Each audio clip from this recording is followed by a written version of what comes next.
Hola a todos, en este vídeo voy a explicar los métodos que utiliza Elmer para discretizar temporalmente.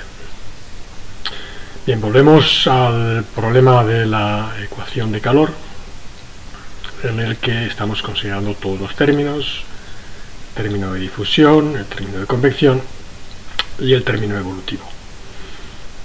Vamos a ver cómo discretiza Elmer temporalmente el problema. Es decir, lo que va a hacer es discretizar temporalmente y en cada paso de tiempo resolver un problema estacionario, como ya hemos explicado. Bien, para poder hacer la explicación rápidamente vamos a cambiar de notación. Entonces haremos lo siguiente: voy a dejar el término evolutivo separado a la izquierda de la ecuación y voy a pasar todo el resto a la derecha, como tenéis en este croquis que os he dibujado aquí, ¿vale? Entonces este sería lo que nos queda a la izquierda, y aquí tendríamos esto que está aquí. Se me ha olvidado multiplicar esto por la capacidad calorífica y la densidad, pero bueno, supongo que lo veis claramente. Esto habría que haberlo multiplicado por la capacidad calorífica, es decir, C por ρ, menos el término convectivo, la velocidad por el gradiente de la temperatura. Bueno, pues a esto le voy a llamar la derivada de una variable u, y a esto de aquí le voy a llamar f de t de u de t, aunque le he llamado igual porque lo tengo en las transparencias, en las presentaciones le he llamado f, pero esta f evidentemente es distinta de esta, ¿vale? Es un problema, pero para no tener que cambiar todo os lo advierto ahora y ya está. Entonces a todo esto le llamo f de t de u de t. ¿Qué quiere decir? Que esto depende del tiempo explícitamente, ¿vale? Puesto que, por ejemplo, este término de aquí es un término que va variando con el tiempo, ¿vale? La conductividad térmica, bueno, no es el caso, pero podría variar con el tiempo, y también la velocidad podría variar con el tiempo, y a su vez depende del tiempo implícitamente a través de la temperatura, puesto que la temperatura varía con el tiempo, ¿vale? Y esto es la temperatura, porque lo que estamos haciendo es simplemente llamando a la temperatura. Bueno, pues hecha esta aclaración, lo que hacemos es describir los métodos. Fijaros que si utilizamos esta notación que acabo de explicar con uno de los métodos que utiliza Elmer, que es el método Euler implícito, la ecuación me queda, esta ecuación que está escrita de esta manera en términos de temperatura, me quedaría, esto sería una u de n más 1, esto sería una u de n, y todo el resto pasaría a la derecha. Este u de n pasaría aquí, me quedaría u de n más 1 menos u de n partido por incremento de t, y todo el resto pasaría a la derecha y sería f de t de u de t.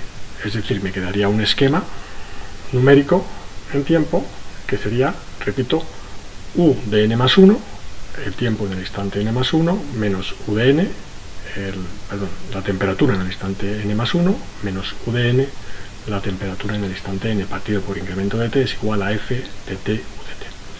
Ahora veremos cómo llegamos a ese esquema.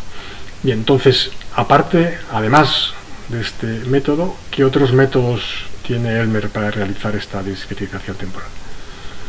Pues en primer lugar tiene el método de Crank-Nicolson. Entonces, ¿en qué consiste ese método? Pues partimos de una solución inicial, y si designamos por u super i el valor de la solución, en nuestro caso la temperatura, en el tiempo t sub i, el método de Crank-Nicolson es una combinación del método de Euler explícito y el método de Euler implícito. Es decir, el cociente que aproxima la derivada temporal es igual a un medio de el valor de la función que está a la derecha, evaluado en el instante n más 1, más el valor de esta función evaluado en el instante n. Es decir, es la media de las dos evaluaciones. Este método es de orden 2, ¿vale? Quiere decir que el error global del método es de orden 2, y eso quiere decir que es del orden del incremento de t elevado al cuadrado. Bien, pues además del método de Crank-Nicolson, Elmer utiliza también las fórmulas BDF, Backward Differentiation Formulas. Entonces estamos en el mismo caso que antes. Este sería nuestro problema, tal como lo hemos denotado para el caso general.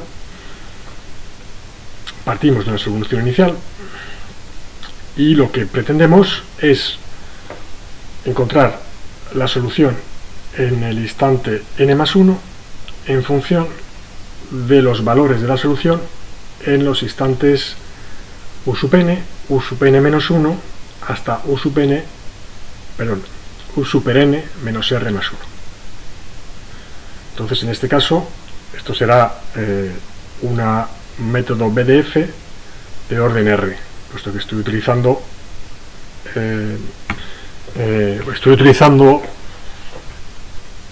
R valores anteriores de la solución en R instantes anteriores. ¿Y cómo construyo el esquema? Pues utilizando el polinomio que interpola la temperatura, en general el valor de U, en estos R más 1 valores, incluyendo el propio valor que quiero calcular y que luego despejaré. Una vez que tenemos ese polinomio, simplemente lo derivamos. Eso será una aproximación de la derivada original y lo igualamos al segundo miembro y de ahí despejamos el valor desconocido de la solución en el o de la función, en nuestro caso la temperatura, en el instante n más 1. Bien, voy a explicar cómo se aplicaría a los casos en que r es igual a 1 y r es igual a 2, ¿vale? Y luego ya el resto simplemente os pongo los resultados finales. Entonces, los métodos de BDF de paso 1, antes he dicho que era de orden 1 y me he equivocado, es de paso 1, ¿vale? Cuando r es igual a 1, el paso se dice que es un método BDF de paso 1, que además coincide con el método de Euler implícito que hemos utilizado antes para hacer la discretización inicial en el problema de la ecuación de conservación de la energía. Entonces, el polinomio, si utilizamos la interpolación de Lagrange para hallar el polinomio que interpola en los instantes n y n más 1 la solución, pues obtenemos esto. Sería la función de base en n más 1 y esta sería la función de base en n y este sería el polinomio, ¿vale? Simplemente sería la ecuación de la recta que pasa por los puntos t sub n u super n y t sub n más 1 u super n más 1. Este sería el polinomio y si derivamos, observamos que la derivada es constante y nos quedaría entonces que esta derivada es igual a este valor de aquí y de ahí despejamos el valor de u super n más 1 y nos queda esto que está aquí, ¿vale? Fijaros que que esto es exactamente lo que teníamos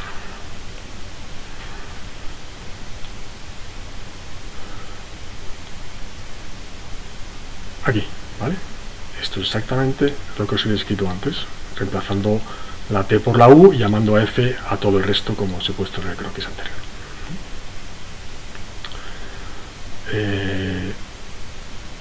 Bien, en el caso de BDF de dos pasos, pues lo que tendríamos que hacer es interpolar ahora en 3 puntos, que serían u sub n menos 1, aquí hay una rata, ¿vale? Esto es u super n menos 1, ¿vale? Entonces interpolaríamos en u super n menos 1 t super n menos 1, en u super n t sub n y en u super n más 1 t sub n más 1.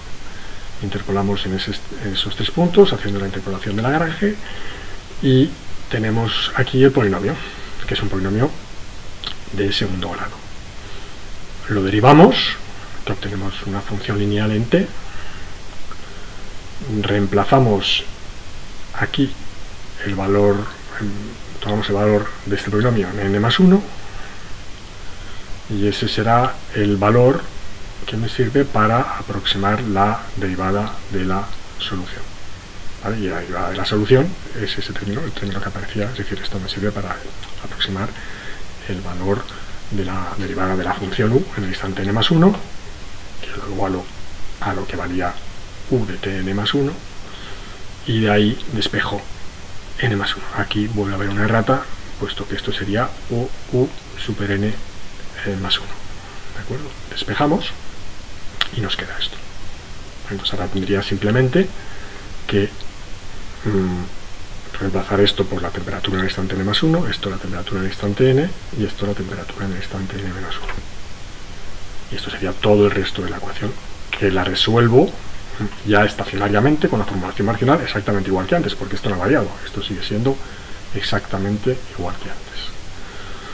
Bien, pues habría que hacer lo mismo con los pasos 3, 4, 5, 6, y ahí tenéis las fórmulas correspondientes. Bien, observad que al ir aumentando el número de pasos, evidentemente necesito más puntos de interpolación, y para obtener los puntos iniciales, pues los pasos iniciales, por ejemplo, en el método de 6 pasos, pues para obtener los primeros 5 puntos iniciales, hace falta utilizar métodos de un orden inferior, o de un número de pasos inferior. Bien, y no se pasa de 6 porque los métodos BDF no son estables para valores de R mayores que 6. Y el error de truncatura de estos métodos, es decir, la diferencia en cada paso de tiempo entre el valor exacto de la solución en dicho instante y el valor aproximado mediante el esquema numérico, es del orden HR más 1, donde H es el incremento de tiempo. Bien, pues en el siguiente vídeo vamos a aplicar esto a un caso particular, es decir, al problema famoso del glaciar, pero ya teniendo en cuenta el término transitorio. Muchas gracias por vuestra atención.